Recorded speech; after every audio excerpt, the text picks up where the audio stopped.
Hi, welcome to my series of creepy things that have happened to me. I am going to start this series not at the beginning, but rather at the most recent incidents. I am going to try and talk fast while I think about what I want to talk about because this one is long. There might have to be a part two, and I'm really sorry.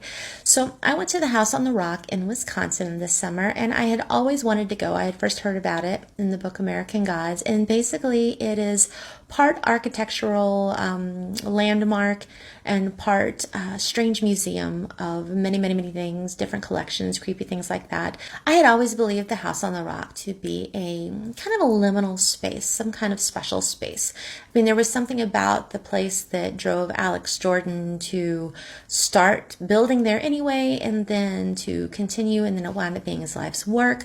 So there's a lot of him poured into it. There's a lot of energy from the artisans poured into it that created all the exhibits. There's the energy from the collections that he purchased.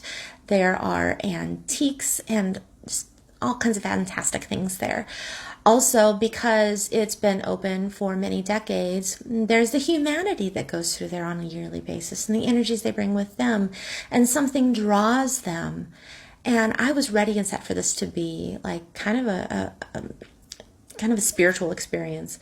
So before I went, I got my protections up and I did my meditation and anointed myself with oil and put my crystals in my bra. I was ready and set for this to be like a whole situation.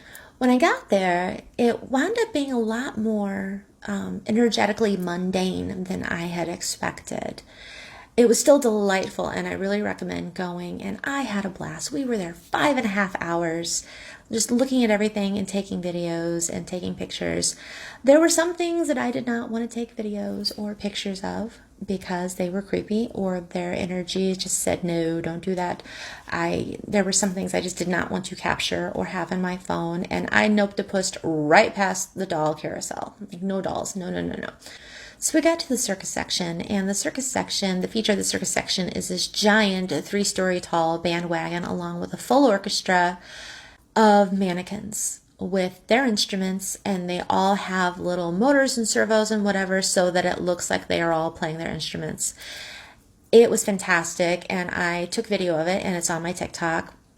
There was one particular mannequin that gave me the willies, really creeped me out. And at the time, I thought it was because they had his head tilted, so where it kind of looks like it's looking at the walkway. But when I tell you that it felt like it was looking through me, like it made all the hair on my arm stand up, and it really creeped me out. So in my video I have of it, I actually have a little arrow pointing at him like, this guy. Anyway, the other weird thing is that he looked familiar.